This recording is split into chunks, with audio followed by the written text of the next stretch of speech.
ஹல்லேலூயா. அன்றன்றைக்கு தேடுதல் நம்முடைய விருப்பம் கர்த்தரை சார்ந்ததாக இருக்கணும். எத்தனை பேர் சந்தோஷமா இருக்கும்? எத்தனை பேர் தேவ பிரசன்னத்தை உணர்ந்தீங்க? ஹல்லேலூயா. மறுபடியும் ஒரு விஷயம் நாவை வாழ்த்தி இயேசுவின் நாமத்தை வாழ்த்து வரவேற்கிறேன். இந்த நல்ல கால பொழுதுல நம் ரோமர் எழுதின நிருபம் 8ஆம் அதிகாரத்தை திருப்பிக் கொள்கிறேன். அப்போஸ்தலனாகிய பவுல் ரோமருக்கு எழுதின நிருபம் 8ஆம் அதிகாரத்தை திருப்பிக் கொள்கிறேன். கடந்த சில நாட்களாக யோவான் 15ஆம் அதிகாரத்திலிருந்து உங்க மத்தியில் கர்த்தருடைய வார்த்தையை பகிர்ந்து கொண்டு வருகிறேன். இந்த யோவான் 15ஆம் அதிகாரத்துல 11 தடவை நிலைத்திருங்கள் நிலைத்திருங்கள் நிலைத்திருக்கின்ற வார்த்தை மறுபடியுமாக பேசப்பட்டிருக்கும். எப்பொழுது ஒரு பைபிள்ல ஒரு வார்த்தை மறுபடியுமாக அது சொல்லப்பட்டிருக்குதோ எழுதப்பட்டிருக்குதோ அதுல கொஞ்சம் ஆழமான காரியங்கள் அடங்கியிருப்பதை நீங்கள் விளங்கிக் கொள்ள வேண்டும். அல்லேலூயா. இந்த நிலைத்திருங்கள் abide in me ஆங்கிலத்துல dwell to be continue தொடர்ச்சியாக அது நிலைத்திருங்கள் என்று சொன்னால் வாழ்கிற ஒரு அனுபவம். கிறிஸ்துவ வாழ்க்கை என்பது ஞாயிற்றுக்கிழமை ஒரு நாள் சண்டே ஆராதனை வந்து கலந்துட்டு போவதல்ல, நினைக்கும் பொழுது தோன்றும் பொழுது தேவைக்கு ஏற்ப செபிக்கிறதல்ல, வாழ்கிற ஒரு அனுபவம். நீங்க கூட வாழாவிட்டால் உழந்து போய்விடும் என்று இயேசு சொல்கிறார்.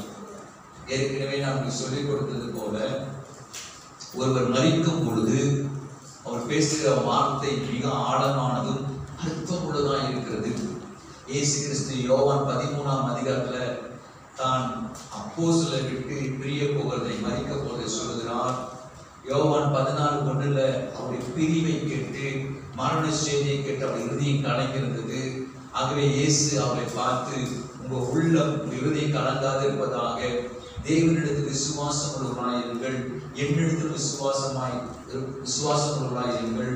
நான் போய் உங்களுக்கு ஒரு இடத்தை ஆயத்த பண்ணின பின்பு நான் இருக்கிற இடத்துல நீங்க இருக்கும்படியாக தான் நான் பிரிந்து போகிறேன் என்று இயேசு சொல்லுவான். அது மாத்திரமல்ல, இந்த யோவான் 16ஆம் அதிகாரத்துல பரிசுத்த ஆவியானவர் எவ்வளவு முக்கியம்.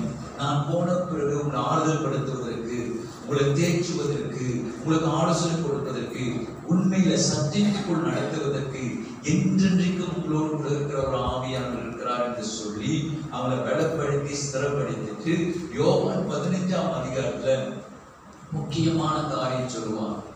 நான் தான் திராட்சை செடி, உங்களுக்கும் எனக்கும் உள்ள உறவு செடி கொடிய போறது.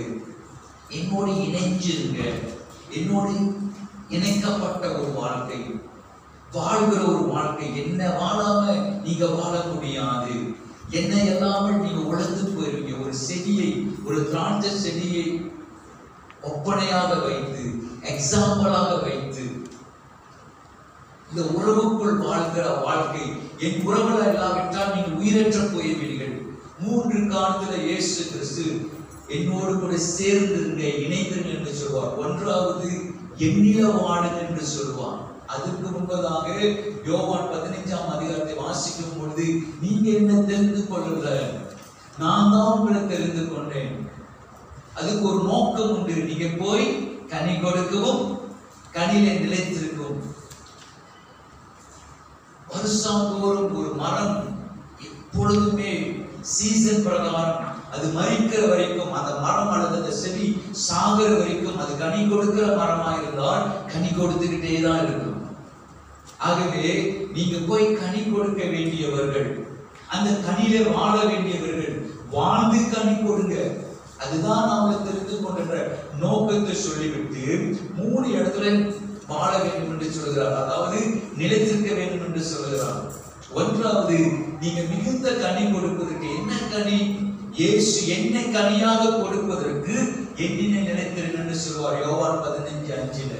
யோவான் 15:7 சொல்வார், நீங்க கேட்கிறது எதுவோ அதை பெற்றுக்கொள்ள வேண்டும் என்றால் என்னுடைய வார்த்தையிலே வாழுங்கள். அல்லேலூயா. நீங்க என்ன வாழும் போது என்னுடைய ஃப்ரூட்ஸ், என்னுடைய கனிதான் வெளிப்படும். நீங்க கத்திரக்குள்ள வாழ்றா இல்லையான்றத உங்களுடைய கனிகளை பார்த்து கண்டறியலாம். நல்ல தீர்க்கதரிசிகள் கெட்ட தீர்க்கதரிசிகள் எப்படி நீங்க கண்டுபிடிப்பீங்கன்னு சொல்லி மத்தேயு சுவிசேஷத்துல இயேசு சொல்லி கொடுப்பார். ஆட்டு தோலை போர்த்தி கொண்டு வருவார்கள், உள்ளத்திலேயோ ஓநாய்களா இருப்பார்கள். எப்படி இந்த அடையாளம் நான் கண்டுபிடிப்பது? நல்ல மரம் கெட்ட கனி கொடுக்காது, கெட்ட மரமோ நல்ல கனி கொடுக்காது. நல்ல மரமா இருந்தால் அதுல கெட்ட கனி பார்க்க முடியாது, நல்ல கனி தான் பார்க்க முடியும். கனிகளால் அவர் அறிவீர்கள். கிறிஸ்துவ வாழ்க்கை என்பது தேவனோட வாழ்ந்து கிறிஸ்துவோட வாழ்ந்து அந்த வாழ்க்கையில வெளிப்படுகிற கனி. நீங்க கிறிஸ்தவர் என்று சொல்லிக்கொண்டு கிறிஸ்துவை வாழ்கிற என்று சொல்லிக்கொண்டு ஒரு ஆளை பகைச்சிங்கன்னா, ஒரு ஆளை விரோதிச்சீங்கன்னா, ஒரு ஆளை புறப்பேசிட்டு இருந்தீங்கன்னா, கிரிட்டிசைஸ் பண்ணிட்டு இருந்தீங்கன்னா நீங்க தவறான கனியை கொடுத்துட்டு இருக்கீங்க. கொடுக்க முடியும், கொடுக்க வாய்ப்பு இருக்கிறது. அதான் இயேசு சொல்றாரு, என்னில நிலைத்திருங்கள், என் கனியை வெளிப்படுத்துங்க, என் சுபாவத்தை வெளிப்படுத்துங்க, என்னுடைய குணாதிசயங்களை வெளிப்படுத்துங்க. அதான் கனி. ஆவின் கனி அன்பிலிருந்து தோன்றுகிறது. ஆவின் கனிகள் அல்ல, ஆவின் கனியோ, ஆவின் கனியும் அன்பு. இந்த அன்பிலிருந்து புறப்பட்டு வரதான் மற்ற கனிகள். ஆவின் கனிகள் இல்ல, ஆவின் கனி ஒண்ணுதான், அன்பு. அந்த அன்பிலிருந்து வர்றதுதான் மற்றது எல்லாம். நீடிய சாந்தம், பொறுமை, இச்சை, அடக்கம், சந்தோஷம். இந்த அன்பிலிருந்து பாய்கிற அந்த நதியிலிருந்து புறப்பட்டு போகிற கனி. அடுத்தது சொல்றாரு, நீங்க கேட்டுக்கொள்வது எதுவோ அது உங்களுக்கு கிடைக்கும்படிக்கு என் வார்த்தையில வாழுங்க. வார்த்தையை வாசிக்கிறது வேற, வாழ்றது வேற. நான் ஏற்கனவே உங்களுக்கு கற்றுக் கொடுத்திருக்கிறேன் கடந்த வாரங்களில். அப்போஸ்தலர்கள் யாரும் வேதத்தை வச்சு வாழவே இல்லை. அவங்க வாழ்ந்ததை தான், அவங்க செய்த ஊழியத்தை தான் வேதாகமத்தில் நாம் வாசித்துக் கொண்டிருக்கிறோம். We are the great people. நாம் விசேஷமானவர்கள். ஏன்னா உயிருள்ள வார்த்தை நம்ம கையில் இருக்கு. அன்னைக்கு அவங்க வார்த்தையை வச்சு வாழல, வாழ்ந்தாங்க கிறிஸ்துவ. முதல் தடவை பவுல் இயேசுவை சந்திச்ச உடனே, இனி வாழ்வது நான் அல்ல, கிறிஸ்துவே இனி வாழ்கிறான். No longer me. இனிமே நான் இல்லை. அவங்க சிலுவையை குறித்தும் ஞானஸ்தானத்தை குறித்தும் உயிர்த்தெழுதலை குறித்தும் அதெல்லாம் வாழ்க்கையில் அப்படியே வாழ ஆரம்பிச்சுட்டாங்க. பவுல் ஞானஸ்தானத்தை குறித்த வெளிச்சம் என்னன்னு சொல்லி கொடுத்தேன். ஞானஸ்தானத்துல அவரோடு கூட அடக்கம் பண்ணப்பட்டுட்டோம். இப்ப மரித்து போயிட்டேன், ஸ்பிரிச்சுவல் டெத், உயிர்த்தெழுதல் சாயல இணைக்கப்பட்டிருக்கிறோம். நம்ம வருஷம் என்ன சொல்றோம்? கிறிஸ்துமஸ் ஆராதனை, கிறிஸ்துமஸ் கிறிஸ்டியன் சொல்லி சில நேரத்துல பரியாசம் பண்ணுவார்கள். குட் ஃப்ரைடே கிறிஸ்டியன், பெரிய வெள்ளிக்கிழமை ஆராதனை. ஆராதனை நம்ம செலிப்ரேட் பண்றது தவறு கிடையாது. ஈஸ்டர் ஆராதனை, அவங்களாம் ஆராதனையை செலிப்ரேட் பண்ணல, அவங்க மரணத்தை பவுல் சொல்றாரு, ஒவ்வொரு நாளும் கிறிஸ்துவின் மரணத்தை நான் சுமந்து திரிகிறேன் அப்படின்றாரு. டே பை டே, ஒவ்வொரு நாளும் கிறிஸ்துவின் மரணத்தை நான் சுமந்து திரிகிறேன். அவங்க கிறிஸ்துவின் மரணத்துக்குள்ள அவரோடு கூட நானும் சீகளை மறித்து விட்டேன், இனி வாழ்வது நான் அல்ல. அவங்க அண்டர்ஸ்டாண்டிங் வேற. எங்கேயும் பவுல் சிலுவையை கழுத்துல போட்டுக்குங்க, காரண மாட்டிக்கிங்க, கதிர வச்சுக்கிங்க, அந்த மாதிரியான ஒரு புனித சின்னமா பார்க்கல. நீங்க காரண மாட்டுறதோ உங்க கதிரில வைக்கிறதோ அது நான் தவறுன்னு சொல்ல. அந்த ஐடென்டிட்டி, அந்த அடையாளத்துல அவங்க வாழல. சிலுவையை பார்க்கும்போது பவுல் சொல்றார், நானும் அவரோடு கூட மரிச்சிட்டேன், இனி வாழ்வது நான் இல்லை, என்னுடைய பழைய மனுஷன் அவரோடு கூட சீல் அமைந்தது. இப்படிதான் சிலுவையை குறித்த வெளிப்பாட்டுக்குள்ள அவங்க கிடைச்ச ரெவலேஷன், அவங்க கிடைச்ச வெளிப்பாட்டுல வாழ ஆரம்பிச்சுட்டாங்க. அதனாலதான் அவங்க மரணத்தை சேலஞ்ச் பண்ண முடிந்தது, வியாதியை சேலஞ்ச் பண்ண முடிந்தது. அதனாலதான் பரிசுத்த ஆவியானவர் ஒரு புறாவை போல பார்க்கல. இன்னைக்கு பரிசுத்த ஆவியானவர் தப்பு கிடையாது, மன்னிச்சு கொள்ளுங்க. பரிசுத்த ஆவியானவர் ஒரு புறாவை போல பார்க்கிறோம். அவங்க அப்படி பார்க்கல, வாழ ஆரம்பிச்சுட்டாங்க. அப்போஸ்தலர் நடவடிக்கை புத்தகத்தை வாசிச்சு பாருங்களேன். பரிசுத்தாவில வாழ ஆரம்பிச்சிட்டாங்க. அதனாலதான் அவங்க சர்ச்சை வந்து ஒரு டினோமினேஷனா பார்க்கல, ஒரு ஃபேமிலியா பார்க்கறாங்க. பரிசுத்தாவின் நிறைவுக்கு பிறகு பேதுரு ஃபர்ஸ்ட் டைம் எத்தனையோ வார்த்தையெல்லாம் பேசியிருக்கிறாரு. ஆனா அந்த நிறைவுக்கு பிறகு வாழ்கிற அனுபவத்துல போன உடனே முதல் தடவை பேசுறாரு. 3000 பேர் ஒரே பிரசங்கத்துல ரட்சிக்கப்படுறாங்க. அவர் பேசும் பொழுது இறுதியில குத்துண்டு மனம் திரும்பினார்கள். அப்படியே அந்த டிசைபிள் சீசர்கள் பெருக தொடர்ந்த 3000 5000 பிறகு சொல்லப்படுற சீசரோட தொகை மிகவும் பெருகிச்சு. அற்புதங்கள்லாம் அப்படியே நடந்தது. அவங்க வாழ ஆரம்பிச்சுட்டாங்க. மன்னித்துக் கொள்ளுங்க, இந்த ஆராதனை நேரத்துல ஒரு எக்ஸ்பீரியன்ஸ், அந்த நேரத்துல பரிசுத்தம் சென்ஸ் பண்ற அனுபவத்துல அவங்க இல்ல. என்ன ஆயிடுச்சு? தரிசனத்தை பார்க்க ஆரம்பிச்சுட்டாங்க. ஆசியாவுக்கு போக பவுல் தீர்மானிக்கும் போது ஆவியானவர் தடை பண்றாரு. அவங்களுக்கு தெரியுது எது ஆவியானவர் சத்தம், எங்க போன இன்ஸ்ட்ரக்ஷன் டைரக்ஷன் கொடுக்கிறார் ஆவியானவர். அவங்க பரிசுத்தான வாழ ஆரம்பிச்சுட்டாங்க. அவங்க பரிசுத்தாவின படிக்கல, பைபிளை படிக்கல, வாழ்ந்தாங்க என்றதெல்லாம் கடந்த வாரங்கள் நான் மறுபடியும் உங்களுக்கு நினைப்பூட்ட விரும்புகிறேன். ஒரு சில புதுசா இருக்கிறீங்க. கிறிஸ்துவ வாழ்க்கை என்பது சண்டே மாத்திரம் இல்லை என்பதை விளங்கிக் கொண்டு, Christmas Christian, good Friday Christian, Easter Christian அது அல்லங்க. ஒவ்வொரு நிமிஷமும், ஒவ்வொரு வினாடியும், ஒவ்வொரு மணி நேரமும் நம்முடைய உணர்வுல, நம்முடைய எண்ணங்கள்ல, அதுதான் தாவீது சொல்றாரு 139ஆம் சங்கீதத்துல, உமக்கு மறைவான எங்க போக முடியும் ஆண்டவரே? நான் படுக்கை எடுத்துக்கொண்டு பாதாளத்துக்கு போனாலும் I can sense your presence was there. அங்க உங்க பிரசன்னத்தை உணர்றேன். நான் சிறகுகள் எடுத்துக்கொண்டு நான் எங்க போனாலும் என்னை முன்னும் பின்னும் நெருக்கி இருக்கிறீங்க. the great experience. தாவீது அப்படிப்பட்ட ஒரு மேலான ஒரு அனுபவத்துல கடந்து போகிறான்.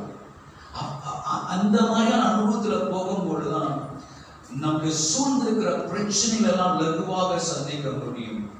ஆமென் சொல்லுங்க. ஆராதனையில ஒரு உண்மை இருக்குது. இயேசு சொல்கிறார், ஆவியோடும் உண்மையோடும் பிதாவை தொழுகிற ஒரு காலம் வருகிறது. கடந்த வாரத்துல சொன்ன உங்களுக்கு ஒரு ரிவிஷனா, கடந்த வாரத்துல சொல்லும் போது அந்த சமாரிய பெண்ணும் இயேசு கிறிஸ்துவும் சம்பாஷிக்கிற அவருடைய உரையாடல் நம்ம வாசிக்கிறோம். யோவான் 4ஆம் அதிகாரத்துல அவருக்கு ஒரே ஆச்சரியம். ஒரு யூதன் இடத்துல வந்து தண்ணீர் கேட்கிறாரு, தாகத்துக்கு தண்ணி தான் என்று சொல்லி.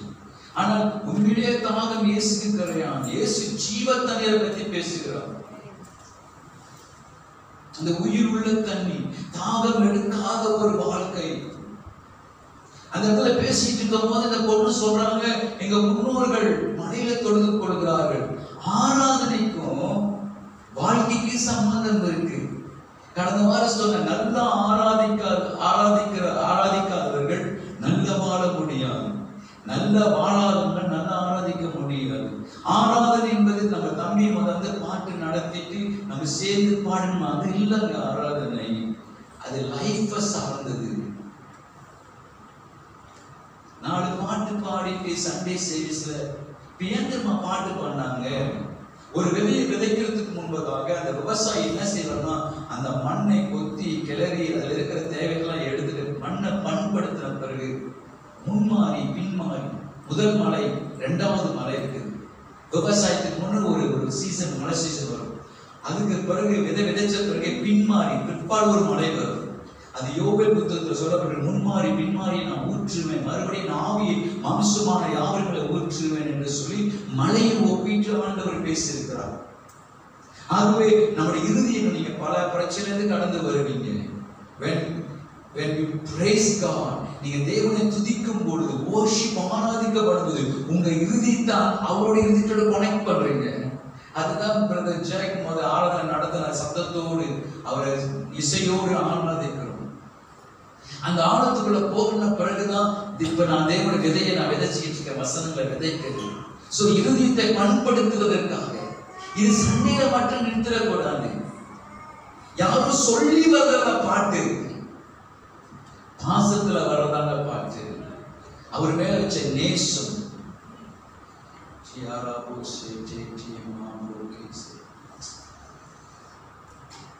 பிதாவை எங்க அனுபவிக்கிற ஒரு காலம். அவருக்கு அறிவு இருந்தது. நல்லா கவனிங்க, எங்க முன்னோர்கள் மலையில தொழுது கொள்வார்கள்.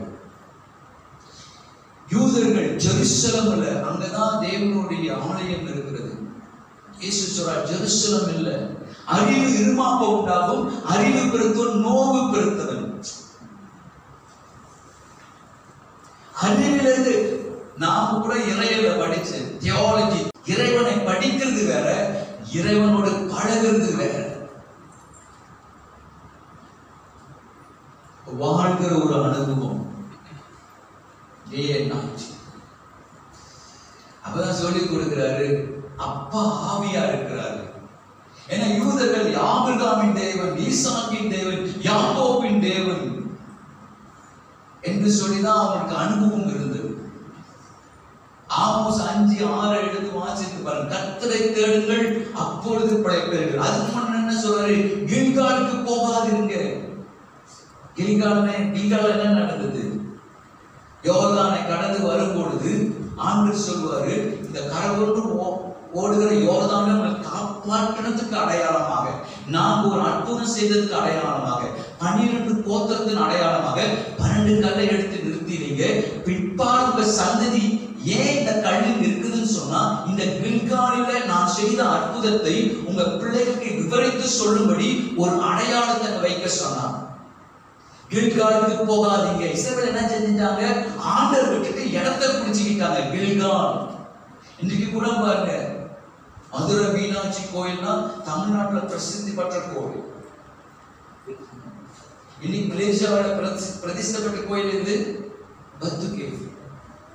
பின்னாங்க போனா புனித அண்ணம்மா கோயில். வருஷம் திருவிழாவுக்கு போவாங்க. சில இடங்களை நாம் பிடித்து கொண்டோம். மலையிலும் அல்ல, ஜெருசலேமிலும் அல்ல, காட்ஸ் ஸ்பிரிட். ஆராதனையில ஒரு உண்மை இருக்குது. ஆராதனை என்பது வாழ்க்கை சம்பந்தமானது. ஞாயிற்றுக்கிழமை ஆராதனையில அந்நிய பாஷை, வெளியே போயிட்ட பிறகு அநியாய பாஷை கிடையாது. நீங்க பேசுறதுக்கும் மற்றும் பேசுறதுக்கும் வித்தியாசம் இருக்குது. அதான் அப்பா நம்முடைய ஆவியை ஊற்றும் போது அவருடைய கட்டுப்பாட்டுக்குள் இருக்கும்படியாக அபிஷேகத்தின் அடையாளமாகிய பரலோக பாஷை, தூதரோட பாஷை, தேவனோடு பேசுற ரகசிய பாஷையில அந்நிய பாஷையை கொடுத்திருக்கிறார். இந்த வாயிலிருந்து ஆசீர்வாதமான, அபிஷேகமான, ஆசீர்வதிக்க கூட வார்த்தை தான் வரணும். The fear of God, presence of God. ஒரு நாளும் அவருடைய பிரசன்ஸை உணரணும். மற்றவங்க குட் மார்னிங் சொல்றதுக்கும் நீங்க குட் மார்னிங் சொல்றதுக்கு வித்தியாசம் இருக்குது.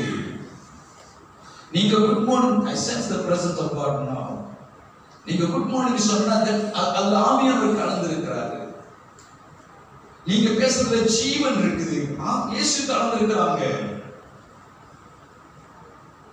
பயப்படணும். நீங்க சொன்னா சும்மா நடக்கும். That kind of the anointing upon you. நம்மள அபிஷேகம் பண்ணி இருக்கிறாங்க. முன்குறிச்சிட்டார், முத்திரை போட்டுட்டார். We belong to Christ, we belong to Jesus, we belong to Holy Spirit. அதோ எபேசியர் 1:13 சொல்லுது, மீட்கப்பட்ட ஆளுக்கு என்று ஒரு மீட்பின் திட்டத்தை வச்சிருக்கிறார். ரட்சிப்பு என்பது அந்த ரட்சிக்கப்பட்ட அது இல்லை, அந்த லைஃபால மாறணும். ரட்சிக்கப்பட்டதுக்கு ஒரு அடையாளம் இருக்கு, விளங்குதப்படுத்துகள், ஒரு அடையாளம், ஒரு ஐடென்டிட்டி இருக்குது. அபிஷேகத்துல ஒரு அடையாளம் இருக்குது. விளையாட்டான காரியம் இல்லை. ஏதோ வந்தோம், சர்ச்சில் வந்தோம், சாதாரணமான ஆட்கள், இவர் கிரேட் பீப்பிள், தெரிஞ்சு கொள்ளப்பட்ட முன்குறிக்கப்பட்டவர்கள். பவுல் எபேசியர்களுக்கு சொல்றார், விஜயா 1:4, உலகம் தோன்றுவதற்கு முன்னரே கிறிஸ்து இயேசுக்குள் தெரிந்து கொள்ளப்பட்டிருக்கிறோம். உலகத்தோடு நீங்க ஏதோ கல்யாணம் பண்ணிட்டேன், இவரை என் ஹஸ்பண்ட் கிறிஸ்தவர், அப்படி இருக்கிறவங்க யாரு இருந்தாங்க விலகி போறது. இது கூட காட்ஸ் பிளான் தான். இது ரிலிஜன் இல்ல, இட்ஸ் a relation. மதம் கிடையாது, ஸ்தாபன டினோமினேஷனை சார்ந்தது. கிறிஸ்துவ டினோமினேஷனை சார்ந்தது இல்ல. அதனால சொல்றேன், பேப்டிசம் எடுக்கணும், அதெல்லாம் நல்லதுதான். ஆனா டினோமினேஷன் டினாமினேஷன்ல நான் வந்து ஞானஸ்நானம் பெற அந்த அனுபவம் இல்ல. நான் சாக போகிறேன். நான் கிறிஸ்துவை ஞானஸ்நானத்துல நீங்க கிறிஸ்துவை தரித்திருப்பீர்கள். இப்ப கிறிஸ்துவை மேல போட்டுக்கிட்டேன். இப்ப நான் உயிர்த்தெழுதல் சாயல் இணைக்கப்படனா உயிர்த்தெழுதல் சம்பந்தமா தான் நீங்க பேசணும். யோசித்து பாருங்க. ஒரு சொசைட்டி இருள்ல இருக்குது. நீங்க தான் வெளிச்சம். நீங்க இம்பாக்ட் பண்ணணும், வாழணும் அவங்களோட. பவுல் சொல்றாரு, கெட்டு போனவர்களும் ரட்சிக்கப்பட்டிருக்கும் நாங்கள் கிறிஸ்துவின் நற்கந்தம். வெளியூர்ந்த தைலத்தை ஃபோபியம் நீங்க அடிச்சுட்டு வந்தீங்கன்னா தூரத்துல வரும்போது இந்த இப்படி தூக்குது, மூக்க தொலைக்குதுன்னு. அதாங்க கிறிஸ்தவ வாழ்க்கை. அதுதான் நான் சேர்ச்சில சொல்ல, தயவு செய்து பேரெல்லாம் மாத்தாதீங்க. சாந்தினா சாந்தம் உள்ளவள், சாந்திலே வைங்க.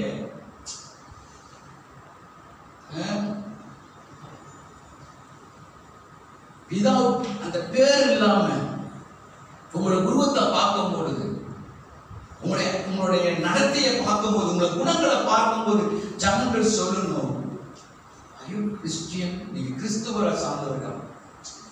ரிலிஜனா பார்த்தாச்சு, ரிலிஜனமா சபையை நடத்திட்டோம், ரிலிஜனா கொண்டு போயிட்டோம். கில்கால குடிச்சுக்கிட்டாங்க, கர்த்தரை விட்டாங்க. பெத்தேலுக்கு போகாதீர்கள். பெத்தேல் என்ன நடந்தது?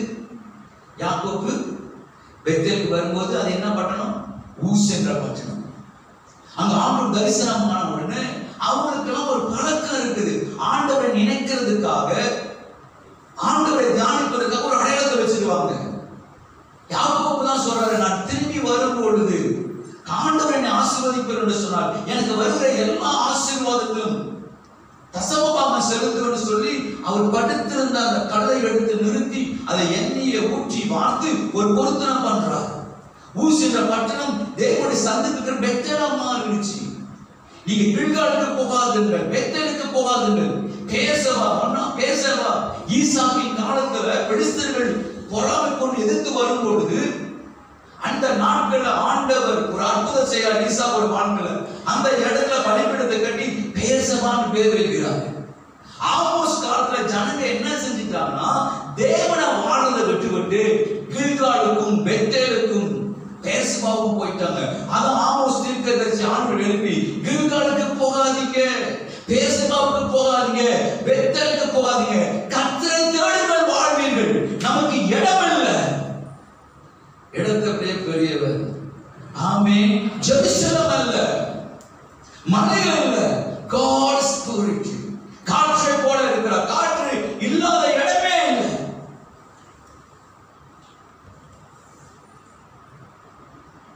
ஏங்க நான் வந்து சொல்றேன், பாவம்லாம் மேட்சே இல்லைங்க. பாவம் வந்து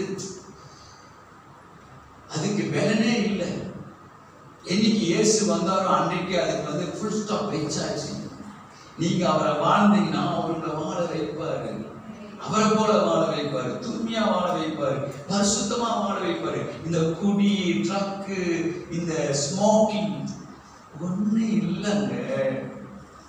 அதுதான் சொல்றாரு, தேவனுடைய ஆலயத்தை நீங்க வேசியின் ஆவிகள் ஆக்கலாமா, கிறிஸ்துவின் ஆவிகள் என்று சொல்றாரு பவுல். 1 கொரிந்தியர் 6ஆம் அதிகாரத்துல கொரிந்து சபையில விபச்சாரம் நடக்குது. என்னதுமா சொல்றாரு, விபச்சாரத்தை விடணும்னா முதல் நீ யாருன்னு பாரு அப்படின்னு சொல்லி கொடுக்கிறார் பரிசுத்த ஆவியானவர் பவுல் மூலமாக. உங்க சரீரம் தேவனாலே பெற்றும், எவ்வளவு முக்கியமான சரீரம் பாருங்க. உங்களில் தங்கியிருக்கிற ஆவியான ஆலயம் என்ற ஹோலி ஸ்பிரிட். இதை அறிஞ்சாதான் கோயில போய் எந்த இந்து சகோதரர்கள் ஸ்மோக் பண்றதில்ல, தண்ணி குடிக்கிறது இல்ல. எந்த முஸ்லிம் சகோதரர்கள் மசூதியில போய் இதெல்லாம் செய்ய மாட்டாங்க. கடவுள் கோயில் இருக்கிறாரு, புனிதமான இடம். இப்ப பரிசுத்த என்ன சொல்ற, நீதான் புனிதமானவன், நான் வாழ்ற இடம் நீதான், உங்களதான் ஏன் வாழ்றேன் அப்படின்னு இந்த உணர்வு வந்துருச்சுன்னா, இதெல்லாம் டாக்டர் சொல்லி உன்னுடைய லங்ஸ் ரொம்ப இறுகி போயிருக்குப்பா, இனிமே உன் உயிருக்கு ஆபத்துன்னு சொன்னோட விடுதலை. கிறிஸ்துவுக்குள்ள யாருன்னு நீங்க விளங்கிக்கிட்டீங்கன்னா இதெல்லாம் நீங்க சுலபமா ஜெயிக்கலாம்.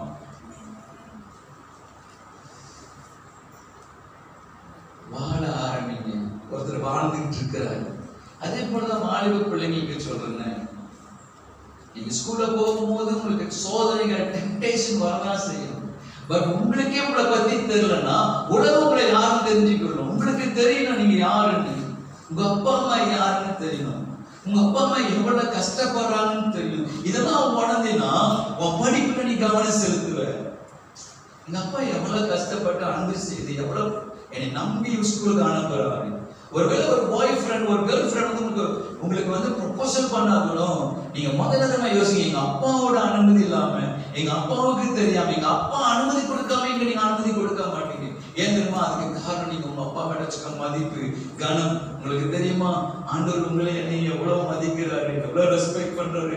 வானத்தையும் பூமியும் படைச்சவர் சொல்றாரு, கையில கட்டப்பட்ட ஆலயத்துல அல்ல, நீங்க தான் என்னுடைய ஆலயம், உங்ககிட்ட தான் வாழ ஆசைப்படுறாரு. அதனாலதான் அவங்க என்ன செஞ்சுட்டாங்க, ஆலயத்தை டிபெண்ட் பண்ணல. அவங்களுடைய கம்யூனிட்டி அவங்களுடைய சொசைட்டி எப்படி தெரியுமா இருந்தது? வீடுகள் தோறும் அங்க எந்த பாஸ்டரும் வரல, யாரும் வந்து ஜெபம் பண்ண சொல்லல. தேவைகள் இருந்தது. உடனே என்ன பிரச்சனை, வாங்க எல்லாரும் சொத்துக்களை விற்போம். வித்து அவங்களுக்கு பணம் ஒரு பொருட்டாளி இல்லை. மன்னிச்சு கொள்ளுங்க, சில நேரத்தில் சர்ச்சோட பிரச்சனைகள் பணத்தை பற்றி பேசும்போது என்ன நினைப்பாங்கன்ற ஒரு ஆழ் மனதில் எனக்குலாம் ஒரு தயக்கம் இருக்குது. ஒரு காரியத்தை சொல்ல வரும்போது, ஏன்னா நமக்குள்ள எங்கேயோ ஒரு இடத்துல ஏதோ ஒண்ணு வாடல தவறிட்டோம். கினோமினிஸ்னால அவங்க ஃபேமிலியா வாழ ஆரம்பிச்சுட்டாங்க. எழுப்புதல் அங்கங்க நடந்துகிட்டு இருந்தது. ஆவியோட வாழ ஆரம்பிச்சுட்டாங்க. அவங்களுக்கு பணம்லாம் ஒரு மேட்ராவே இல்லை. ஏன்னா அதுக்கு மேல ஒண்ணு அனுபவிச்சுட்டு இருந்ததுனாலதான் அவங்க வெற்றியோட வாழ ஆரம்பித்தார்கள். வாழ ஆரம்பிங்க. என்னைக்கு ஒரு கணவன் ஒரு ஆண் ஒரு பெண்ணை திருமணம் பண்ண பிறகு மனைவி என்கிற ஒரு ஸ்தானத்தோடு, கணவர் என்ற ஸ்தானத்தோடு குடும்பத்தெல்லாம் விட்டுட்டு, சொந்த பந்தங்கள்லாம் விட்டுட்டு, அந்த கணவனுக்காக அந்த மனைவிக்காக பிள்ளைகளை பெற்றுட்டு ஒரு குடும்பமா வாழ்றீங்க பார்த்தீங்களா? கஷ்ட நஷ்டங்களை புரிந்து கொண்டு இஷ்டப்பட்டு கஷ்டப்பட்டாலும் நஷ்டப்பட்டாலும் வாழ்றீங்க பார்த்தீங்களா? அங்கிருந்து அந்த உறவுலேருந்து வருகிற உறவுகள் தான் உங்க பிள்ளைகள். நிஜமா வாழ்றீங்க. பொருளாதார பிரச்சனை குடும்பத்தில் அந்த அனுபவத்தில் ஆண்டோட வாழ ஆரம்பிக்கணும். உலகெல்லாம் பாவத்துல வாழ்ந்துட்டு இருக்கிறாங்க, சுற்றி பாவம் பெருகிட்டு இருக்குது. ஆனா நோவா மாத்திரம் இருந்தவர்களுக்குள்ளே நோவா உண்மையும் உத்தமும் பொல்லாப்புகளுக்கு தேவனுக்கு பயப்படணும், தேவனோடு கூட வாழ்ந்துட்டு இருக்கிறாங்க. நீங்க சொல்லக்கூடாது இந்த சூழ்நிலை என்னை பாதிச்சிருச்சு, வேலை செய்யறதுல உங்களை பாதிச்சுட்டாங்க, இந்த சமூகம் என்னை பாதிச்சு நீங்க சொல்லக்கூடாது. ஒன்று சொல்றேன், இருள் வெளிச்சம் இருக்கிற இருள் இருக்க முடியாது. அல்லேலூயா. நீங்க அவர் மானம் போடுது, நீங்க தான் வெளிச்சம். நீங்க போற இடத்துல இருக்கிற அது சிட்டியா இருக்கலாம், வேலை செய்யற இடமா இருக்கலாம், காலேஜா இருக்கலாம், அந்த இருள் அவங்க விட்டு விலகி போகும். ஒன்று விலகி கொடுங்க. இன்னும் இயேசுவை அறியாதவர்கள் இருள் என்கிற மண்டலத்துல தான் இருக்கிறாங்க. இவ்விதமாய் மனுஷர்கள் உங்க நல்ல கேரக்டர், உங்களோட நல்ல குணாதிசயங்கள் நற்கிரிகளை கண்டு, எதை கண்டு? அந்த கனிகள், அந்த சுபாவம், அந்த சாயல், அதை கண்டு அவர்களும் பிதாவை மகிமைப்படுத்தபடி உங்க வெளிச்சம் அவர் முன் பிரகாசிக்க கடவுது. நேற்று கூட யாரோ ஒரு தம்பிக்கிட்ட, இன்னைக்கு காலையில ஒரு தம்பிக்கிட்ட நான் சொன்னேன், காலையில காலாக இருக்கும்போது, உனக்கு கடவுளுக்கு அடுத்த ரோல் மாடல் உங்க அப்பாவா தான் இருக்கணும், உங்க அம்மாவா தான் இருக்கணும். Look at your father. அவங்க அப்பாவை பத்தி நான் இன்னைக்கு சொல்லிட்டு இருந்தேன் அவங்ககிட்ட. உங்க அப்பாவை எனக்கு தெரிஞ்ச நாள்ல எப்படி இருந்தாரு, நீங்க எப்படி இருக்கிறாரு. சில நேரத்துல உங்க அப்பாவை கண்டா உங்களுக்கு பிடிக்காது, உங்க அம்மாவை கண்டா பிடிக்காது. சும்மா எப்ப பார்த்தா அறுக்குறாங்க, அட்வைஸ் பண்ணிக்கிட்டே கிடக்குறாங்க. இல்லைங்க, அவருக்குள்ளதான் உங்களை ஆண்டவர் கண்டுபிடிச்சார். இதனாலதான் அப்பாவை ஓனர் பண்ணணும்னு ஆண்டவர் சொல்றாரு, அம்மாவை ஓனர் பண்ணணும். நீ உன் வாழ்க்கை நல்லா இருக்குன்னா உன் தாய் தான் கணவன் என்ன அர்த்தம்? அவரை பார்த்த பிறகுதான் உங்களை பார்த்தாரு. எப்படி நீங்க அவரை கனவீனப்படுத்த முடியும்? இது ஃபேமிலி. நீங்க வாழ்ந்துட்டு இருக்கீங்க, பிதாகுமார் பரிசுத்தர் வாழ்ந்துட்டு இருக்க அந்த உறவுல தான் ஆதாம் உறவு வந்தது. வாழ்க்கையை பத்தி தான் பைபிள் பேசுது. இன்ட்ரோடக்ஷன்ல நான் இவ்வளவு பேசிட்டேன். வாழ ஆரம்பிங்க. பிரசனத்துக்காக போய் ஜெபிச்சிட்டு இருக்காங்க, பிரசனமாவே இருங்க. ஏதமா ஒரு வீழ்ச்சி வருது, இன்னைக்கு நான் ஃபாஸ்டிங் எடுக்கல, இன்னைக்கு காலையில ஜெபிக்கல அப்படின்னு, அதெல்லாம் ரொம்ப அவசியம். அது தனிப்பட்ட உறவு, உபவாசம், ஜெபிப்பது எல்லாமே. ஆனா ஏதமா அப்படி வருது, நீங்க இந்த எக்ஸ்ட்ரீமான லைஃப்ல போயிட்டீங்கன்னா அது உங்களுக்கு வீழ்ச்சியா இருக்குது. ஜெப நேரம் இன்ப நேரமா மாறிடும். என்னை இழுத்து கொள்ளும் ஓடி வந்திடுவே, அறைக்குள் அழைத்து செல்லும் அன்பில் களி கூறுவே. இப்ப இழுத்து உட்கார வைக்கிறதா இருக்குது. ஜெபம் பண்ண வாடம், கொஞ்ச நேரம் ஜெபம் பண்ணிட்டு தான் போவாங்க, இருக்கிறதா இருக்குது. அந்த அளவு அப்படி இல்லை, யாருமே இழுக்க தேவையில்லை, உள்ள ஏங்கும்.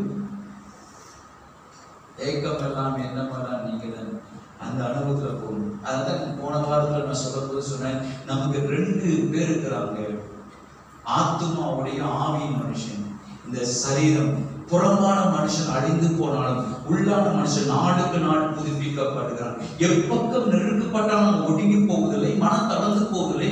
காரணம் என்னவென்று சொன்னால், எங்களுடைய புறமான மனுஷனுக்கு வயதானாலும், எங்கள் புறமான மனுஷன் அவுட்வர்ட் மேன் ஆங்கிலத்தில் போட்டு அழிந்து போனாலும், எங்கள் இன்னர் மேன் உள்ளான மனுஷன், ஆத்மாவுடைய ஆவின் மனுஷன். அந்த ஆவின் மனுஷனுடைய வேலை என்னன்னா, ஆவிக்குரிய எல்லையில the spirit world ஒன்று இருக்குது. அங்கதான் பிதா குமாரன் பரிசுத்தம் கிரியை செஞ்சிருக்காங்க. அந்த இடத்துக்கு போறதுக்கு கர்த்தர் ஆவியை கொடுத்திருக்கிறார். நம்முடைய ஆவியும் தேவனுடைய ஆவியும் கனெக்ட் பண்றதுக்கு தான் பிரேயர், துதி, பிரேஸ், ஆராதனை. நீங்க ஆராதிக்க ஜெபிக்க அந்நிய பாஷையில பேச நீங்க என்ன செய்யணும், உங்க ஸ்பிரிட் உங்களை அறியாமலே தேவனோட கனெக்டட் ஆகி அங்க கிடைக்கிற வெளிப்பாடு, அங்க கிடைக்கிற வெளிச்சத்துல தான் நீங்க வாழணும். ஒரு பயம் வரும்பொழுது நீங்க ஆவிக்குரிய உலகத்துல போனதான் அந்த பயத்தை மேற்கொள்கிற ஸ்ட்ரென்த் கிடைக்கும். வியாதி வரும்பொழுது ஆவிக்குரியவன், அதான் ஆவின் சிந்தை இருக்குது. ரோமர் 8ஆம் அதிகாரத்துல மாம்ச சிந்தை, ஆவின் சிந்தையிலே ஜீவன் இருக்குது. ஜீவனோடு கூட சமாதானம் இருக்குது. மாம்ச சிந்தையில மரணம் தான். நீங்க 2லயும் சிந்திக்க முடியும். கலாத்தியர் நிருபத்தை எழுதும் போது பவுல் சொல்கிறார், மாம்ச பொருளை புறம்பே தள்ளு என்று சொன்னது போல. மாம்சத்துக்குரிய யாரு? ஆகார் ஒரு கருவுல தேவ திட்டம் இல்லாமல் மாம்சப்படி பிறந்தவன் இஸ்மாவேல், ஆவின்படி பிறந்தவன் ஈசாக்கு. சகோதரரே, நாம் ஈசாக்கை போல வாக்குத்தத்தத்தின் பிள்ளைகள். நமக்கு மாமிசம் இருக்குது, அதே நேரத்தில் ஆத்மாவுடைய ஆவின் மனுஷன் இருக்கிறான். இந்த ஆவியின் மனுஷன் தேவரை வாழும் பொழுதுதான் நம்மளை சுத்தி இருக்கிற மாம்சக்குரிய காரியங்களை நம்ம ஜெயிக்க முடியும். இந்த வசனத்தை வாசித்து நம்ம முடிச்சு திருவந்து பங்கெடுக்கலாம். ரோமர் நிருபம் 8ஆம் அதிகாரம். கிறிஸ்து இயேசு உட்பட்டவளாய் இருந்து, இது ஆங்கிலத்துல இந்த போர்ஷன், இந்த பகுதிக்கு என்ன தலைப்பு கொடுத்திருக்காங்கன்னா, லைஃப் த்ரூ தி ஸ்பிரிட். ஆவிக்குள்ளான ஒரு ஜீவியம், வாழ்வு, ஆவிக்குரிய ஒரு வாழ்வு. எப்பயுமே இந்த இங்கிலீஷ் பைபிள்ல அதுக்கு மேல அந்த பகுதிக்கு ஒரு தலைப்பு கொடுத்திருப்பாங்க, ஆவிக்குரிய ஜீவியம், ஆவிக்குள்ளான வாழ்வு, லைஃப் த்ரூ தி ஸ்பிரிட். கிறிஸ்து இயேசு உட்பட்டவளாய் இருந்து, அவருடைய கண்ட்ரோலுக்குள்ள, அவருடைய கட்டுப்பாட்டுக்குள்ள, அவருக்குள்ள இருந்து, மாம்சப்படி நடவாமல் ஆவின்படியே நடக்கிறவர்களுக்கு ஆக்கினை தீர்ப்பு இல்லை. நிறைய நேரத்தில் நம்மளால கொண்டேன் பண்ணிக்கோம் பாருங்க. நான் தகுதி இல்லை, ஐம் நாட் வர்தி, என்னால முடியாது. இது ஏன் தெரியுமா? உங்களுக்கு இருக்கிற இந்த மாம்ச சிந்தை தான். கிறிஸ்து உட்பட்டவளா இருந்து மாம்சத்தால் நடக்க முடியும். அதான் மாம்சத்தில் நடவாமல் ஆவின்படி நடக்கிறவர்கள், ஆவின்படி நடக்கிறதுனா ஆவின்படி வாழ்கிறவர்கள் ஆக்கினி தீர்ப்பு இல்லை. அது எப்படி எனில், அடுத்தது பாருங்க, கிறிஸ்து இயேசுவினாலே ஜீவனுடைய ஆவின் பிரமாணம். சொல்லுங்க, ஆவின் பிரமாணம். இந்த பிரமாணம் வந்தா இது யூதர்களை மையப்படுத்தி தான் எழுதுறாரு பவுல். யூதர்களுக்கு என்ன இருந்தது? நியாய பிரமாணம் இருந்தது. யார் கையால் கொடுக்கப்பட்டது? மோசேயின் கையால் கொடுக்கப்பட்டது. எத்தனை பிரமாணம்? 613 பிரமாணம். அது கை கொண்டால் ஆசீர்வாதம், அதுதான் நீதிமான். செய்யாத என்று சொல்லதான் நியாய பிரமாணம். ஆனா அது பாவத்துக்கு விடுதலையாக்கல. அது இந்த கிறிஸ்துவினாலே ஜீவனுடைய ஆவி பிரமாணம் என்னை பாவம் மரணம் என்னும் பிரமாணத்தை விடுதலை ஆக்கிற்று. நியாயப்பிரமாணம் இருந்த போதிலும் மரணம் முற்றிலுமாக விடுதலையாக்கப்படுது. இன்னொன்று சொல்லப்பட்டிருக்கிற கலாச்சார அன்பின் பிரமாணம், கிறிஸ்துவின் பிரமாணம், கிறிஸ்துவனுடைய கொள்கை, கிறிஸ்துவனுடைய சுபாவம், கிறிஸ்துவனுடைய குணாதிசயங்கள் படி வாழும் பொழுது அதான் ஆவிக்குரிய வாழ்க்கை. எப்படிங்க நீங்க மற்றவங்களை வெறுக்க முடியும்? பாவியை நேசிக்கிறவராயிற்று. நீங்க பாவியா இயேசு வரதுக்கு முன்னாடி ஒரு சமுதாயம், ஒரு வேதபாரர்கள், பிரமாணத்தை கொண்டிருந்தவர்கள் பாவியில உதறி வச்சிருந்தாங்க, ஒதுக்கி வச்சிருந்தாங்க, தள்ளி வச்சிருந்தாங்க. ஆனா தேவகுமாரன் கிறிஸ்து வந்த பிறகு பாவிகளை காப்பாற்ற சொன்ன பாவி விட்டுட்டா போக ஆரம்பிச்சுட்டாரு. உங்களுக்குள்ள படிப்பா இருக்கட்டும், பதவியா இருக்கட்டும், பட்டமா இருக்கட்டும், இதுக்குள்ள தேவனுடைய பாசம் இல்லாட்டினா நீங்களும் பாதிக்கப்படுவீங்க, மற்றவங்களும் பாதிச்சிருவோம். இன்னும் மனுஷனோ அல்லது இந்த மாதிரி காரியங்கள்ல நம் பிரிவினை கொண்டு வர முடியாது. அது எப்படி எண்ணில் அது எப்படி நடந்ததுன்னா, 3ஆம் வசனம், மாம்சத்தினாலே பலவீனமா இருந்த நியாய பிரமாணம் செய்யக்கூடாததை, பழைய ஏற்பாட்டில் சொல்லப்பட்ட லா மாம்சத்தினாலே பலவீனமா இருந்த ஒரு காரியமா. அவர் ஒரு பயங்கரமான ஒரு தீவிரவாதி, ஒரு யூதன், நியாய பிரமாணத்தின்படி குற்றச்சாட்டப்படாதவர், பெஞ்சமின் கோத்திரத்தான், இஸ்ரவேல் பிறந்த இஸ்ரவேல் வம்சத்தான் என்னெல்லாம் ஒரு பயோடாத்தாவா நீங்க பிலிப்பியர் நிருபத்துல வாசிக்கலாம். அவரு சொல்றாரு பாருங்க, நியாயப்பிரமாணம் செய்யக்கூடாத தேவனை செய்யும்படிக்கு தம்முடைய குமாரனை பாவ மாம்ச சாயலாகவும் பாவத்தை போக்கும் பலியாகவும் அனுப்பி மாம்சத்திலே பாவம் ஆக்கடிக்குள்ளாக தீர்த்தார். மாம்சப்படி நடவாமல் ஆவிப்படி நடக்கிற நம்மிடத்தில் நியாயப்பிரமாணத்தை நீதி நிறைவேறும்படிக்கு அப்படி செய்தார். இப்ப இன்னொரு பிரமாணம், கிறிஸ்துவின் பிரமாணத்தை கொண்டு வந்து நியாயப்பிரமாணம் முழுமையும் கிறிஸ்துவுக்குள் அடக்கம் பண்ணிட்டார் சொல்லலாம். விளங்குதுங்களா? இப்ப சொல்றாரு 5ஆம் வசனத்துல, மாம்சப்படி நடக்கிறவர்கள் மாம்சத்துக்குரிய சிந்திக்கிறார்கள். இந்த வசனத்தை கொஞ்சம் திருப்பி போடுங்க. மாம்சப்படி சிந்திக்கிறவர்கள் எப்போதும் மாம்சப்படி தான் நடப்பாங்க, ஆவின்படி சிந்திக்கிறவர்கள் ஆவின்படி நடப்பார்கள். மாம்ச சிந்தை மரணம், ஆவின் சிந்தையோ ஜீவனும் சமாதானம். இது ரெண்டிலையும் நம்ம சிந்திக்க முடியும், ரெண்டிலையும் வாழ முடியும். ரெட்ட வாழ்க்கை வாழ முடியாது. ஒத்த வேஷம் தெரியாதீர்கள். ரோமர் 12:1-2 என்ன சொல்லுது? இப்படி இருக்க சகோதரர்களே, உங்க சரீரங்களை ஜீவ பலியா ஒப்பு கொடுப்பதே புத்தி உள்ள ஆராதனை. இப்பிரபஞ்சத்தில் ஒத்த வேஷம் தெரியாமல் பிதாவுடைய பரிபூர்ண சித்தம் இன்னதென்று பகுத்தறியத்தக்கதாக உங்க மனம் புதிதாகனாலே மறுரூபமாகுங்கள். மறுரூபமாக்கப்பட்ட ஒரு வாழ்க்கை. இந்த மறுரூபமாகுங்கள், உங்க மனம் புதிதாகனாலே, ரினியூ த மைண்ட், மனம் புதிதாக மறுரூபம் என்ற வார்த்தைக்கு கிரேக்க வார்த்தை என்னதான் போட்டுருக்காங்க? உண்மையான அர்த்தம் கிரேக்க வார்த்தையில, கிரீக் வார்த்தை என்னதான் போட்டுருக்குது?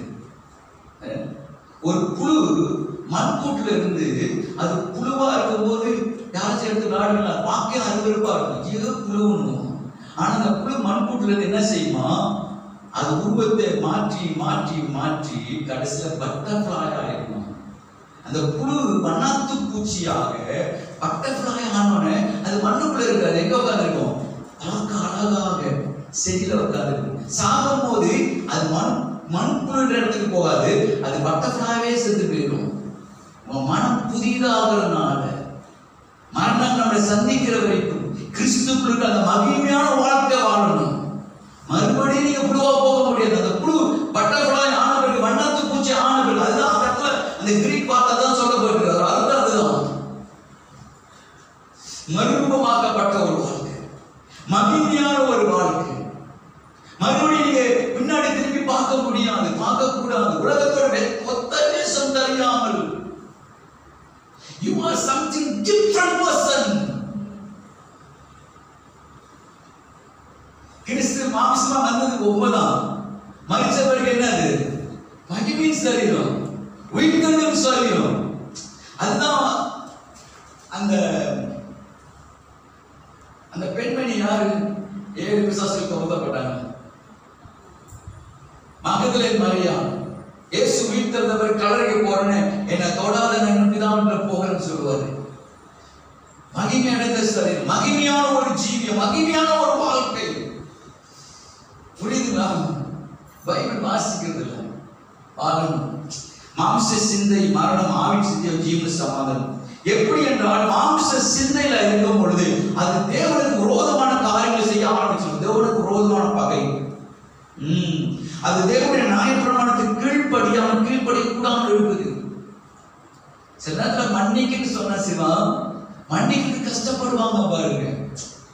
உங்களுக்கு தெரியாது பாஸ்டர், என் சோத்துல மண்ணலி போட்டாங்க, அவங்களை எப்படி நான் மன்னிக்க முடியும்? இதாவது மாம்ச சிந்தை. ஆவி சிந்தை என்னதுமா? உன் சகோதரன் 7 முறையில 70 முறைலாம் மன்னி. அவர் தனித்து இருக்கும்போது அம்மோடு போய் கொட்டுறது ஒப்புருவாகு, நல்மணம் பொருந்து, காணிக்கை முக்கிய நீதானுடைய காணிக்கலான்றாரு. அதுலதான் வாழ மாட்டோம், அதுலதான் ஜீவன் இருக்குது. நம்முடைய பிடிவாக ஆபிஷேகத்துல நிரம்பிருப்போம், அந்நிய பாஷை பேசுவோம், ஊழியர்கள்லாம் செய்வோம், பேரு கிறிஸ்தவ பேரா இருக்கும். எப்பெல்லாம் நீங்க மாமிசல வாழ்றீங்களோ நீங்க கிறிஸ்துவ டினாய் பண்றீங்க, மறுதலிக்கிறீங்க, கிறிஸ்துவ வாழ மறுக்கிறீங்க. உங்களுக்கு தெரியாது பாஸ்டர், உங்களுடைய சப்கான்ஷியஸ் எனக்கு கேக்குது, மைண்ட் வாய்ஸ். என் சூழல் இன்னும் பாருங்க. நீங்க ஒரு நாள் என் கூட வந்து அந்த ஆளோட குடும்பம் நடத்தி பாருங்க. அப்புறம் நீங்க கிறிஸ்தவ வாழ ஆரம்பிச்சிட்டீங்கன்னா நான் தான் சொல்றேன், உங்களுக்கு எல்லாம் லகுவாயிடும். இப்ப எனக்கு இந்த வசனத்துக்கு நீங்க எல்லாரும் பதில் சொல்லுங்க. படித்தவர்கள், பட்டம் பெற்றவர்கள், பரிசுத்தாவை பெற்றவர்கள் இருக்கிறீங்க. சகோதரன் பகைக்கிறன் எவன் கொலைப்பாதவன், சகோதரன் அன்பு கூறாதவன் மரணத்தில் நிலை கொண்டிருக்கிறான். இப்ப நான் டென்னிஸ் பிரதரை பகைக்கிறேன்னா நான் யாரு? கொலைப்பாதகன். கத்தியில் எடுத்து குத்துனாதான் கொலை இல்லை. அதனாலதான் சொல்றாரு, நீ கொலையை ஜெயிக்கணும், கோபத்தை முதல் மேற்கொள்ளு. நான் கொலை செய்யற அளவுக்கு போனதுக்கு காரணம் ரூட் ப்ராப்ளம், கோபம். மனுஷனுக்கு கோபம் தேவனுடைய நீதியை நடப்பிக்க மாட்டாது. நீங்க 1000 காரணம் சொல்லலாம், பகைக்கிறது தேவனுடைய நீதியான்னு பாருங்க. இதுதான் ஆவின் சிந்தன்ற, இதுல வாழுகின்ற.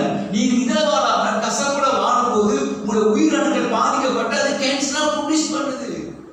ஒரு டாக்டர் சொல்றாரு, கேன்சரோடைய ரூட் ப்ராப்ளம் என்னன்னா பிட்டர்னஸ், கசப்பு. மனமகிழ்ச்சி தான் நல்ல மருந்து. ஆனா உங்களை பார்க்கும் போது எனக்கு வருது கடுப்பு, வெறுப்பு. நீங்க சமைச்ச சாப்பாடை நீங்க சமைக்க மாட்டீங்க, அந்த சாயம் வந்து திருட்டு போடும். உங்க சாப்பாடு நீங்க என்ஜாய் பண்ண மாட்டீங்க. இதெல்லாம் ஜாய்க்காக, சந்தோஷத்துக்காக, நிறைவுக்காக ஆண்டு கொடுத்த ஞானங்கள். கட்டி தொலைஞ்சிட்ட வெட்டி போட்டு போய்கிட்டே இருக்கிறோம். ஆராதனை பிடிக்க மாட்டேங்குது. சேர்ச்சு போய் என்ன இருக்குது? நான் உங்களை சேர்ச்சுக்கு வர சொல்ல, வராதீங்க சேர்ச்சுக்கு, தயவு செய்து சேர்ச்சா வாழுங்க. வாழ்ந்தீங்கன்னா நான் வர கூப்பிட தேவையில்ல, நீங்க வந்து 10-15 நிமிஷம் முன்னுக்கு நிற்பீங்க. வாழ்ந்தீங்கன்னா பிரதர் இந்த ஊழியத்தை செய்ய முடியுமா, இந்த சூழியத்தை செய்ய முடியுமான்னு கேட்க மாட்டோம், இறங்கி செய்வீங்க. ஏன்னா அவரை வாழ்றதுனால அவர் என்ன செஞ்சாரோ அதான் செய்வீங்க. காலை வாரி வர மாட்டோம், மற்றவருடைய காலை கழுவும். நம்ம ஆராதிக்கிற ஆண்டவர் சிலுவைக்கு போறதுக்கு முன்னாடி, சாகரத்துக்கு முன்னாடி அப்போஸ்தலர் சொன்னாரு, காலை வாரி விடுறது வாழ்க்கையில தம்பி. ஆண்டவர் போதுகிறார், நானே உங்களுடைய கால். அவனுக்கு ஒரே ஆச்சரியம். ஏன்னா கால் கழுவுறது ஒரு இழிவான ஒரு காரியம். அடிமட்ட அடிமைகள் தான் அந்த வேலையை செய்வாங்க. அதான் பேசுனாலும் போதுகிறா பார்த்து இவர் கையில அற்புதம் செஞ்சு ஒரு அதிசயம் செஞ்ச சத்தம் உயிரோட இருக்கணும்னா ஏன் காலை பிடிக்கிறாரு மச்சான். 10 பேரோட காலை வாரி விட்டதான் வாழ்க்கையில முன்னுக்கு விடுறது தத்துவம் கிடையாது. அது உங்களை பள்ளத்தாக்கல பாதாளத்தை கழிவுற காரியம். காலை கழுவ முடியுமா? போதகரும் ஆண்டவரும் ஆகிய நானே இதை செய்வேன் என்றார். நீங்களும் அப்படியே செய்வீங்க. என்ன ஆண்டவர், என்ன அன்புங்க. ஊழியம் கொள்ளும்படி வர ஊழி செய்யபடி இந்த கனிதாங்க. இதெல்லாம் ஆவின் சிந்தை.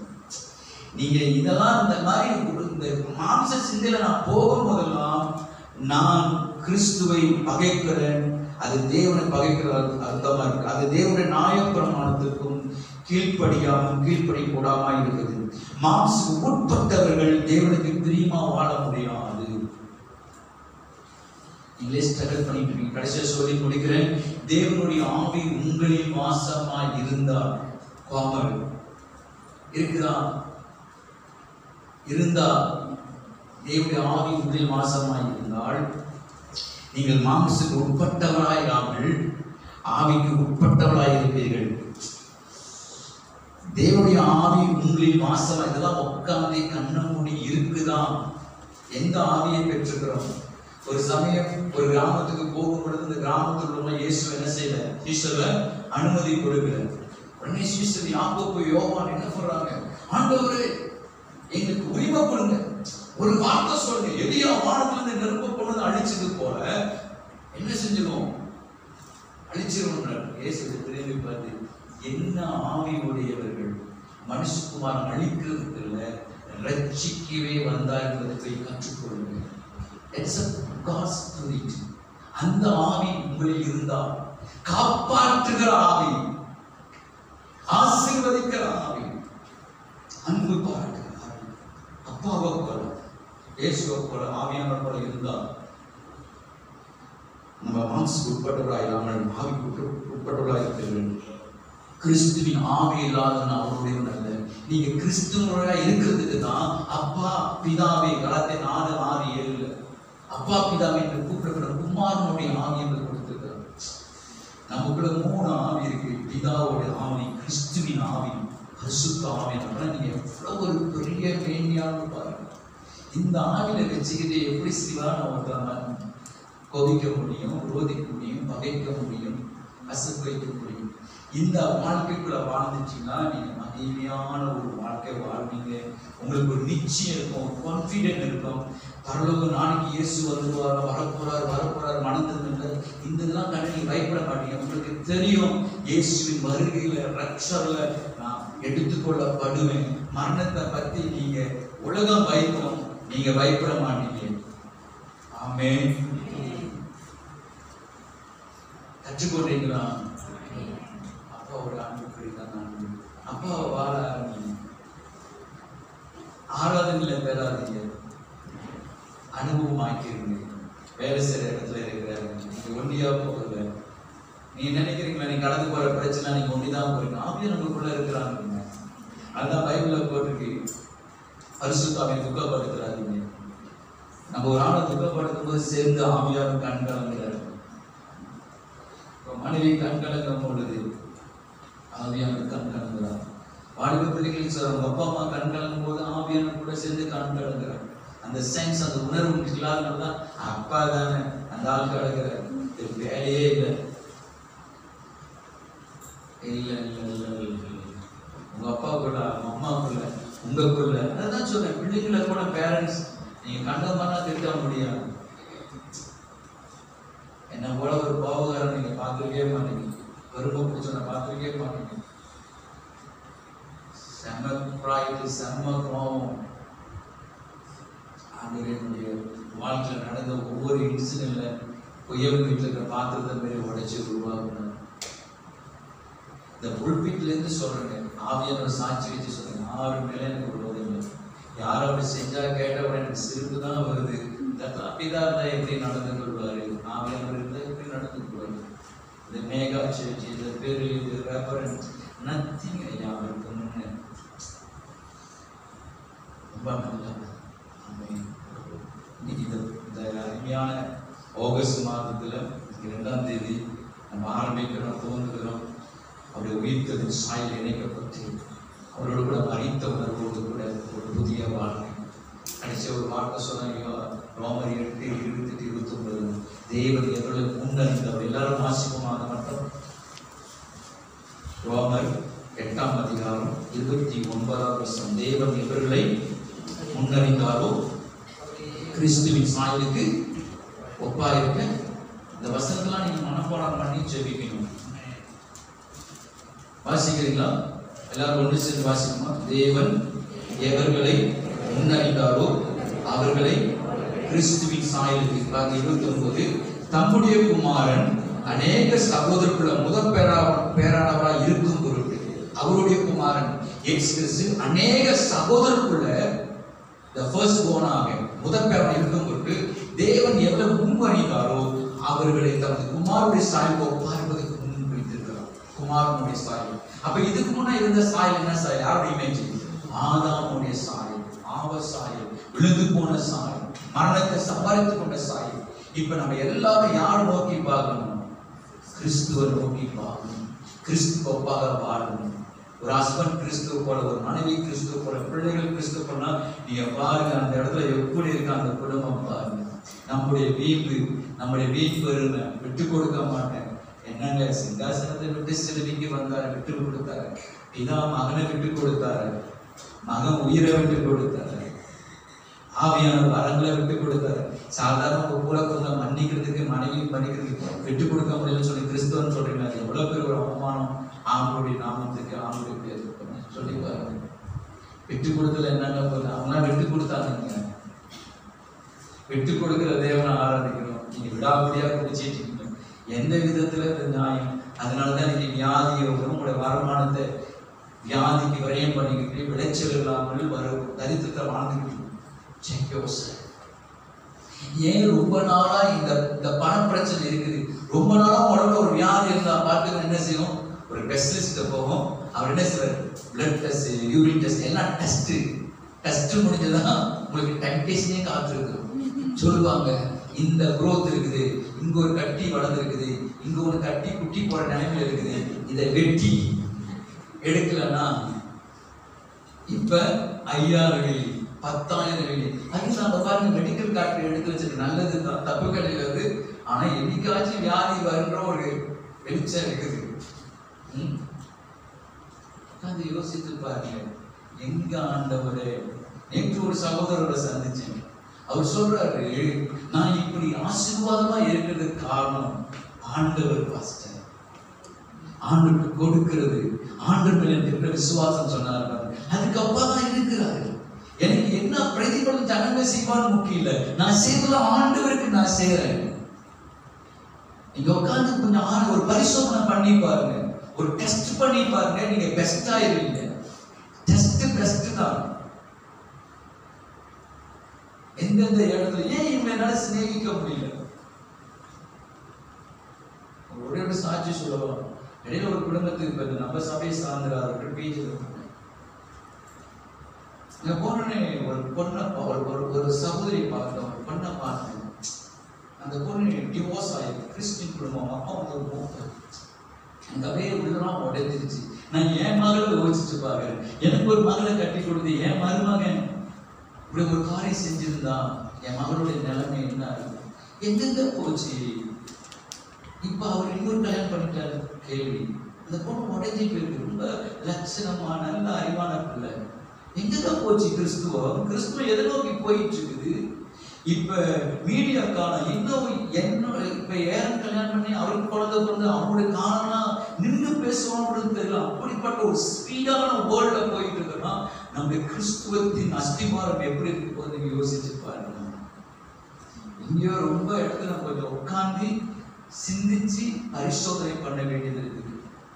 ஏன் இவனை பேசிக்கணும்? அதனாலதான் மகிமையான காரியம் நமக்காகவே நம்ம வாழ்ந்துட்டு போயிடும். நம்ம சேர்ச்சுக்கு வரோம், ஒரு சிலர் தான் விரவிட்டு உள்ளவர் பிரகாசிக்கிறாங்க, செழிப்பாக இருக்கிறாங்க. மற்ற எல்லாருமே வறுமையிலும் தரித்திரம் இருக்கிறாங்க. ஆனா நம்ம ஆராதிக்கிறது God is great என்றோம், அவரை சுகமாக்கிறோம் என்றோம், இஸ் a supernatural God என்றோம். ஆனா நம்ம வாழ்க்கையில அதெல்லாம் பார்க்க முடியாத காரணம் வாழ தப்பிட்டோம். யாரோ சொன்ன வார்த்தையில வாழாதீங்க. நம்ம கையில ஒரு புனிதமான ஒரு பரிசுத்தமான உயிருள்ள வார்த்தை இருக்குது. அந்த வார்த்தையை வாசித்து அதுக்குள்ள வாழ்ந்து மத்திய 5:6 வீட்டு போய் வாசிங்க. மலைப்பிரசன் நியாயபரமான எப்படி சீனாய் மலை கொடுக்கப்படுத்த இயேசு பேசுறாரு. துன்பப்படுத்துறதுக்காக ஜெபம் பண்ணுங்க. இயேசு பேசுறதுதான் வாழ்ந்து பேசுகிறாரு. அப்பா இப்படிதான் இருக்கிறாரு, பரலோகம் இப்படிதான் யோசிக்குது, பரலோகத்துல இப்படிதான் நாங்க இருக்கிறோம், பரிசுத்தர் இப்படிதான் இருக்கிறாரு அப்படின்னு அவங்க வாழ்க்கையை தான் பேசினாங்க. அந்த வெளிச்சத்துல தான் அப்போஸ்தலர் வாழ்ந்தாங்க. அதனாலதான் உலகத்துக்கு வெளிச்சம் கொடுக்க முடியும். God bless you. God bless you. Have a nice day. God bless you.